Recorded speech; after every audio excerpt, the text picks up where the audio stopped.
Welcome, curious minds, to another deep dive. Today, we're unearthing a topic that's really been bubbling beneath the surface.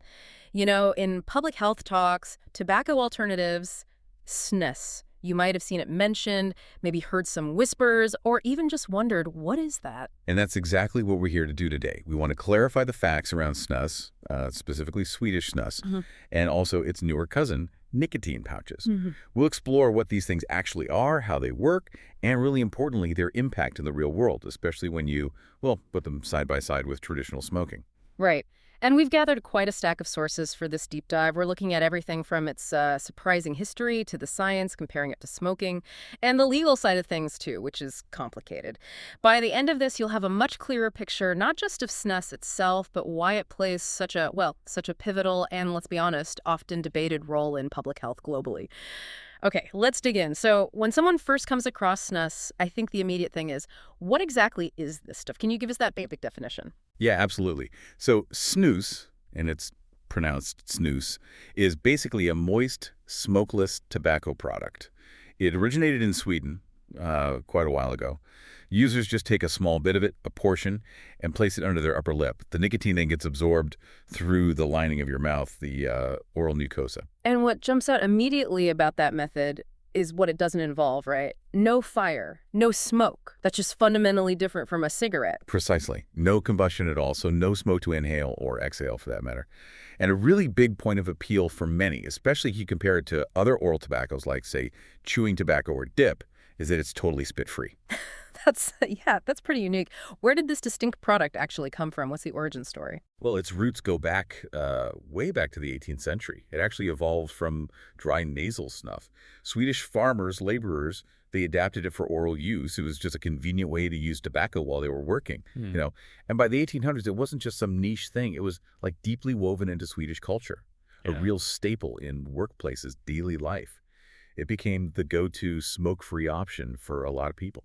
Okay, so if it's spit-free and no smoke, how does Swedish snus manage that? What's the secret in how it's made that sets it apart? The real defining thing, the key, is the manufacturing process. It uses pasteurization, not fermentation. That's crucial. They take high-quality air-dried tobacco leaves, grind them finely, and then mix them with water, salt, and an alkalizing agent, usually sodium carbonate. This whole blend is designed to optimize how the nicotine gets absorbed. Right, and here's where that unique chemistry bit comes in. You mentioned pasteurization. This mixture gets heat treated, right, around 80 degrees Celsius. And that's not just about killing germs. It does something fundamental to the tobacco itself. Exactly. That heat treatment is absolutely key. It kills off microbes, sure, but importantly, it stops fermentation from happening. And stopping fermentation dramatically lowers the levels of something called tobacco-specific nitrosamines, or TSNAs. These are known carcinogens. So this pasteurization essentially makes Swedish snus cleaner than a lot of other oral tobaccos, like American dip, for instance, which often relies on fermentation. It also makes sure the snus stays moist, usually over 50% water content. Okay, so once it's made like that, how do you actually use it? Is there a specific technique? You don't chew it? You don't swallow the tobacco itself? No, not at all. For the portion snus, which comes in little pre-packed pouches, you just take one out and sort of gently tuck it between your upper gum and lip. Usually off to one side feels most comfortable for people. If you're using the traditional loose snus, you just pinch a small amount, kind of compress it into a little shake, they call it a prilla, and place it in the same spot.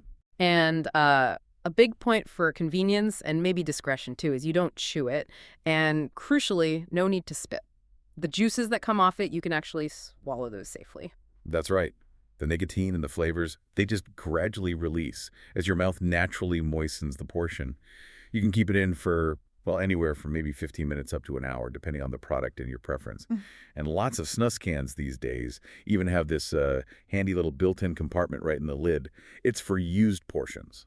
Makes disposal super easy and, mess-free. That makes a lot of sense, yeah. Very practical. But it sounds like it's probably not just one single type of product then, is it? How much variety are we talking about in the snus world? Oh, it's definitely not monolithic. There's a really wide range. You've got loose snus, first off. That's the traditional form, just the moist powder. It's often preferred by, let's say, purists. They like the flexibility in portion size and the really powerful flavor release you can get. It can be a little messier to handle, though. Right. But I guess the more common choice for most people nowadays is portion snus, those little ready-to-use pouches. And they come in different sizes too, you mentioned. Mini, standard, slim, designed for comfort and being discreet. Exactly. And even within portion snuffs, there are more distinctions. You have original portions. These are typically moist, they look brown, and they're designed for a faster nicotine hit and flavor release.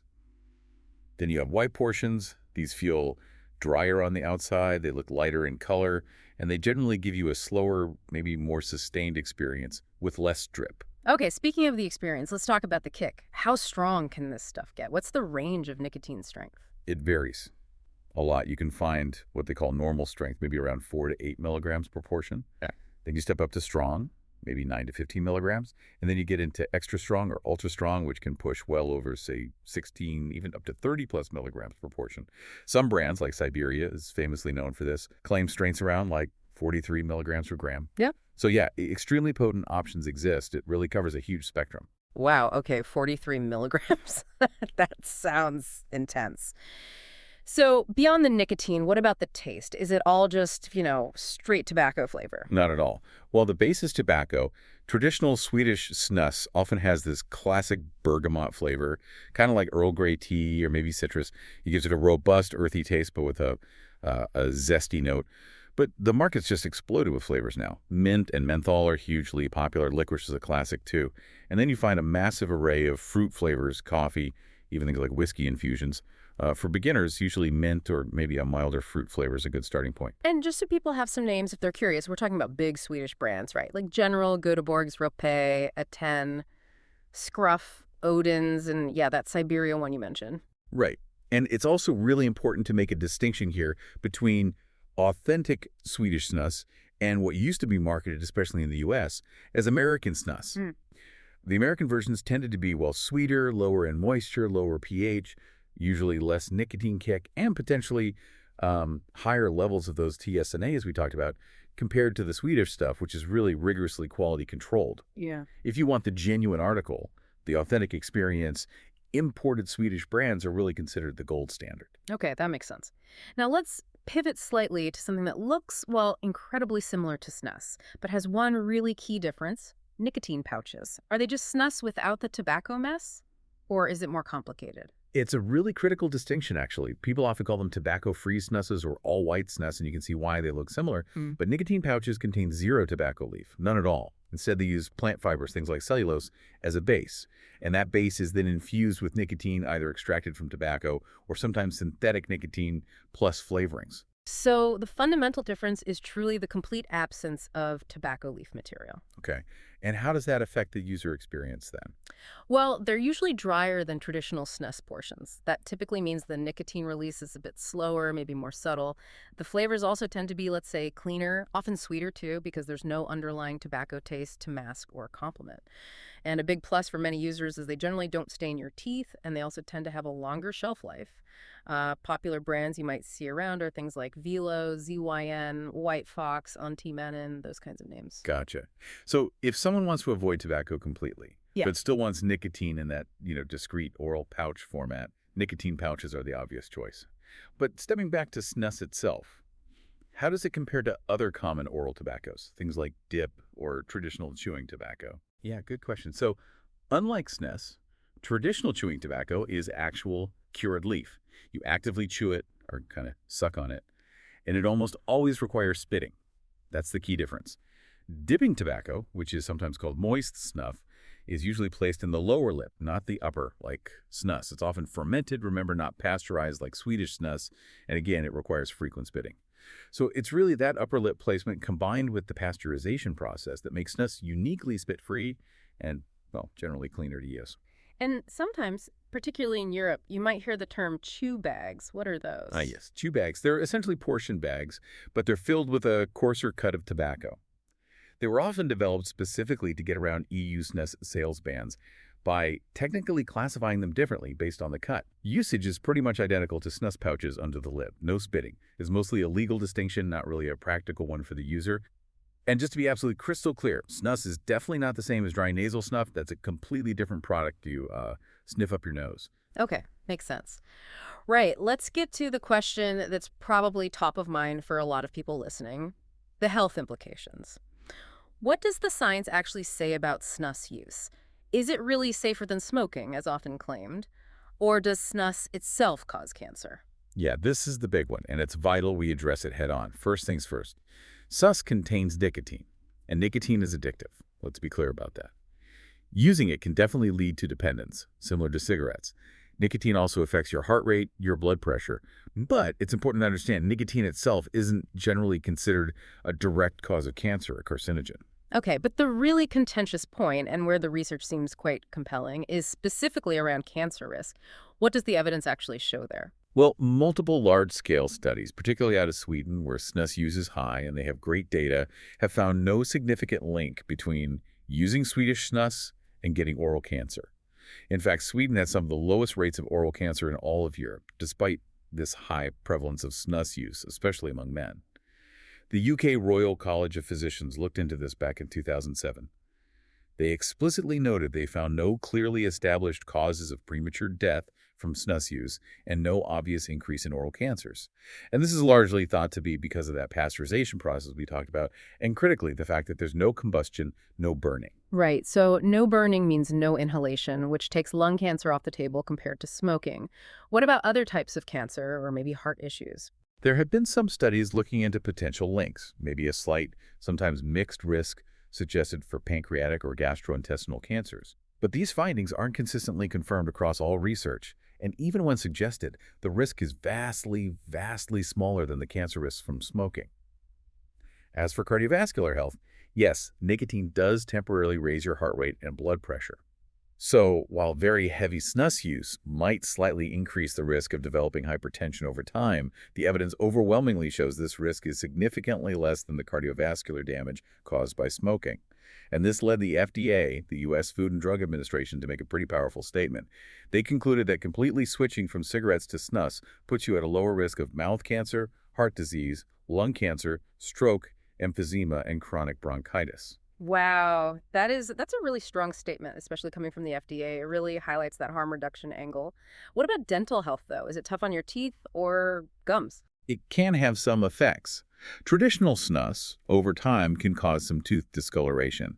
And if you always put the portion in the exact same spot, you might see some localized gum recession there. However, it's generally considered less staining than smoking is. And it doesn't typically lead to the kind of severe tooth decay you sometimes see with sugary chewing tobaccos. Good oral hygiene, brushing and flossing, and simply rotating where you place the pouch in your mouth can really help minimize these minor issues. Okay, so if we sort of pull all of this health information together, what does it really boil down to for the whole idea of harm reduction in public health? The scientific consensus is actually remarkably clear on this point. Snus is substantially less harmful to your health than smoking cigarettes. Dramatically so. The UK Royal College of Physicians, again, they estimated the risk of serious disease from long-term snus use is at most maybe just a few percent of the risk from smoking. We're talking over 90% less harmful. And you just have to look at Sweden's real-world experience. They have dramatically lower smoking rates, especially among men, and correspondingly lower rates of smoking-related diseases like lung cancer. It serves as a really compelling population-level example of snus's potential for harm reduction. So, given that much lower harm profile, does snus actually work as a tool for quitting smoking? Is that why people switch? Yes, it absolutely can be. There's quite a lot of evidence showing snus can be a really effective substitute for cigarettes. This is particularly evident in Sweden, where, anecdotally and in studies, many ex-smokers credit snus as the method that finally helped them quit smoking for good. It seems to address both the nicotine addiction and those habitual, ritualistic aspects of smoking that people find hard to give up. And as we mentioned, the FDA even went so far as to grant General Snus a specific modified risk order, basically acknowledging it reduces tobacco-related diseases if used as a complete replacement for cigarettes. Okay. How does it stack up against other things people used to quit, like, say, vaping, or the more traditional nicotine patches or gum? Well, both snus and vaping share the key benefit of eliminating combustion, which makes them inherently much safer than continuing to smoke. Snus probably has more robust, longer-term population health data behind it, just because it's been around longer. The choice between snus and vaping often comes down to personal preference, really. Snus is arguably simpler, maybe more discreet. Vaping perhaps mimics the hand-to-mouth action and inhalation of smoking more closely, which some people prefer. Compared to traditional nicotine replacement therapies, NRTs like gum or patches, snus often provides a more satisfying nicotine delivery and perhaps fulfills that ritualistic component better for some really heavy smokers who struggle to quit with NRTs alone. Right. And what about the legal side of things? You hinted it was complex. Is snus legal to buy and use everywhere? Yeah, it's definitely what you'd call a global patchwork. It's perfectly legal, common, part of the culture in Sweden and Norway. However, there's a ban on the sale of snus across the entire European Union, with Sweden having a specific exemption, an opt-out from that ban. In the UK, even after Brexit, the EU ban on sales was retained in UK law, so selling snus is still prohibited there. However, personal use isn't illegal, and importing it for your own personal use is generally allowed. But here's a crucial point. Those tobacco-free nicotine pouches are legal and widely available across both the EU and the UK, so they serve as a readily accessible alternative for people in those regions. And then in the USA, snus is legal. It's regulated by the FDA as a smokeless tobacco product, and as we discussed, the FDA has actually recognized its potential for harm reduction compared to cigarettes. So, this whole debate around snus, its health effects, its legal status, it really highlights a bigger public health question, doesn't it? Should policy actively promote significantly safer nicotine alternatives to help current smokers quit combustibles? Or should the approach be to treat all tobacco and nicotine products as essentially the same problem? Exactly. And the Swedish experience, as it's often called, provides a really strong case study for the first approach. It demonstrates a potential pathway to dramatically reduce smoking rates and the associated diseases at a population level. Now, of course, there are valid concerns raised about things like youth uptake or people using both snus and cigarettes, so-called dual use.